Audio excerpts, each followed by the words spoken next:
हाय दोस्तों, मैं बाबूराम अपने श्रुति कुमारी चैनल से आप सभी का स्वागत करता हूं। दोस्तों, आज संडे है। मैं आपके सामने एक ऐसा सॉन्ग लेके आया हूं जो कि आप देख के बहुत अच्छी तरह से समझ जाएंगे कि कुछ नए कलाकार भी हैं जो अपना प्रदर्शन अपने मार्केट में देते हैं, पर आपके पास ये सॉन्ग पहुंच नहीं पाता है।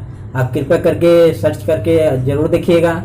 मैं आपसे यही प्रार्थना करता हूं कि जैसे कि हमारे केसारी भैया और पवन भैया को और बड़े बड़े कलाकार और नए नए सिंगर को प्यार दुलार देते हैं, ऐसे हमारे अनिल प्रेमी जी को भी अपना प्यार दुलार दीजिएगा।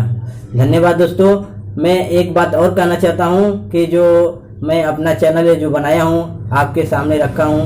दोस्तों, आपको ये वीडियो अच्छी लगी हो और मेरे बात से सहमत हैं तो आप हमारे चैनल को सब्सक्राइब जरूर कर लेना और वीडियो को शेयर जरूर करना और लाइक करना। दोस्तों, आज संडे है। आज संडे के मैं आपको ऐसे ही वीडियो दिखाने वाला हूं कि जो को आपको पसंद आएगा। इसके लिए मैं आपसे यही प्रार्थना करता हूं कि आप जरूर हमारे चैनल से जुड़े रहिएगा और हमारे वीडियो को देखते रहिएगा। धन्यवाद।